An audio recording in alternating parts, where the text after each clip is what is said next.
వార్తావాణికి స్వాగతం. ఈ కథనాన్ని మీకు అందిస్తున్నది మణి శర్మ. ఏపీలో పోలింగ్ పూర్తయింది. ఓటర్ తీర్పు సురక్షితంగా ఈవీఎంలో నిక్షిప్తమైంది. ఈవీఎంలు మరింత భద్రంగా స్ట్రాంగ్ రూమ్ లో ఉన్నాయి. పోలింగ్ పూర్తయి ఇన్ని రోజులు గడిచిన రాష్ట్రంలో మాత్రం ఇంకా హై టెన్షన్ వాతావరణం కొనసాగుతూనే ఉంది.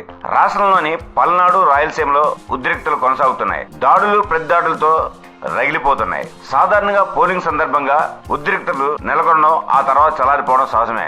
అయితే ఈసారి మాత్రం పోస్ట్ పోల్ హింస హెచ్చరిల్లిపోతోంది. గత ఎన్నికల కంటే 2% మించి అధికంగా పోలింగ్ జరగడం అధికార వైసీపీలో ఆందోళనకు కారణమైంది. అందుకే పోలింగ్ నాడు ఉదయం చెదురుమదుల సంఘటనలు వినా ప్రశాంతంగా సాగిన పోలింగ్ మధ్యాహ్నానికి వైసీపీ మొక్కలు చెలరేకపోవడంతో హింసాత్మకంగా మారింది. పోలింగ్ సరళిని బట్టి ఆందోళనకు గురైన వైసీపీ అధినాయకత్వం నుంచి వచ్చిన స్పష్టమైన ఆదేశాలతోనే వైసీపీ మొక్కలు పోలింగ్ సజావుగా జరగకుండా ఓటర్లు ధైర్యంగా క్యూలో నిలబడి ఓటు వేసే పరిస్థితి లేకుండా చేయడానికి ప్రయత్నించాయన్నది పరిశీలకుల విశ్లేషణ. సరే, మళ్ళీ అదే పరిశీలకులు హింసాకాండకు బెదరకుండా ఓటర్లు ధైర్యంగా, ఓపికగా క్యూలైన్లో వేచి ఉండి తమ ఓటు హక్కును వినియోగించుకున్నారని, ఇదే వారిలో ప్రభుత్వ వ్యతిరేకత ఎంత తీవ్ర స్థాయిలో ఉందో తెలియజేస్తుందని కూడా చెప్పారు. అదే పోలింగ్ సరళి తెలుగుదేశం శ్రేణుల్లో ఆత్మవిశ్వాసాన్ని ద్విగుణీకృతం చేసింది.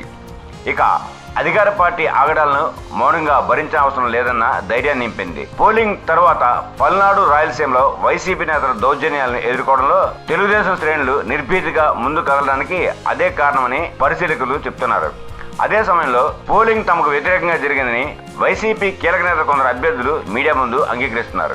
పోలీసులు తెలుగుదేశం కూటమికి అన్ని విధాలుగా మద్దతుగా నిలిచారని, తమను మాత్రం ఎక్కడికక్కడ నియంత్రించారని అంబటి, సజ్జల వంటి వారు ఆరోపణలు గుప్పించారు.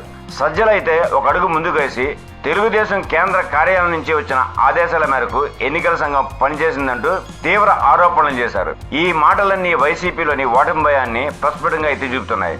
అలాగే వైసీపీ అడ్డాలుగా చెప్పబడే ప్రాంతాల్లో పోలింగ్ అనంతర హింసాకాండం నిలువరించడంలో పోలీసులు ప్రేక్షపాత్ర వహించారని తెలుగుదేశం కేడర్ ధైర్యంగా నిలబడి అడ్డుకోవడం ఆయా ప్రాంతాల్లో మారిన రాజకీయ పరిస్థితికి అద్దం పడుతోంది. వైసీపీ కంచుకోటలను ఓటర్లు బీటల వారీగా చేసేయడానికి ఇదే నిదర్శనమని పరిశీలకులు విశ్లేషిస్తున్నారు. ఇక ఎన్నికల తర్వాత ఆ పార్టీ అధినేత జగన్ తీరు కేడర్లో ఉత్సాహాన్ని చంపేసింది. పూర్తిగా మౌనముద్రలోకి వెళ్ళిపోవడం, రేపమాపో విదేశీ పర్యటనకు రెడీ అయిపోవడంతో కేడర్లో విశ్వాసం సన్నగిలింది. ఆయన ఆపద్ధర్మ ముఖ్యమంత్రిగా ఉన్నారు.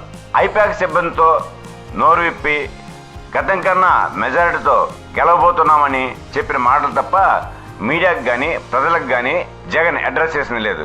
రాష్ట్రంలో హింసాకాండను ఖండించాల్సిన బాధ్యత కలిగిన హోదాలో ఉన్నారు. అయినా ఆయన నోటి వెంట ఒక్క మాట కూడా రాలేదు. ఎందుకీ మౌనం అంటూ జగన్ ను వైసీపీ కేడర్ నిలదీస్తోంది. ఎన్నికల సమయంలో కష్టపడి పనిచేసిన కేడర్కు ఓదార్పు కలిగేలా ఒక్క మాట కూడా మాట్లాడకపోవడం ఏంటన్న చర్చ పార్టీ వర్గాల్లోనే జరుగుతుంది. మరోవైపు విపక్ష నేత చంద్రబాబు ఎన్నికల హింసను ఖండిస్తూ సాధారణ పరిస్థితులు నెలకొనేలా చేసేందుకు చర్యలు తీసుకోవాలంటూ ఎన్నికల సంఘానికి లేఖ రాశారు. కానీ జగన్ వైపు నుంచి అటువంటిది ఏమీ లేదు. ఇదే ఆయనలోని నైరాశ్యానికి నిదర్శనగా పరిశీలకులు భావిస్తున్నారు. కనీసం కేడర్లో ధైర్యాన్ని, స్థైర్యాన్ని నింపడానికైనా, విజయం మనదే అన్న భరోసా ఇవ్వడానికైనా జగన్ ముందుకు రాలేదంటే ఫలితంపై ఆయన అభిప్రాయం ఏమిటన్నది అవగతమైపోతోందంటున్నారు. ఇక జగన్ మౌత్ పీస్ లాంటి సజ్జల బెట్టింగ్లో పాల్పడి ఆర్థికంగా నష్టపోకండి అంటూ వైసీపీ కేడర్కు సలహాలు ఇస్తూ మన సీన్ అయిపోయిందన్న సంకేతాలు ఇస్తున్నారని విశ్లేషకులు భావిస్తున్నారు. చూడాలి మరి జూన్ 4న బ్యాలెట్ బాక్స్లో నిక్షిప్తమైన ఫలితాలు ఎవరిని గట్టెక్కిస్తాయో. ఇక్కడతో ఈ కథనం సమాప్తం. మా ఈ వీడియో మీకు నచ్చినట్టయితే మరిన్ని అప్డేట్స్ కోసం లైక్ చేయండి, షేర్ చేయండి, సబ్స్క్రైబ్ చేయండి.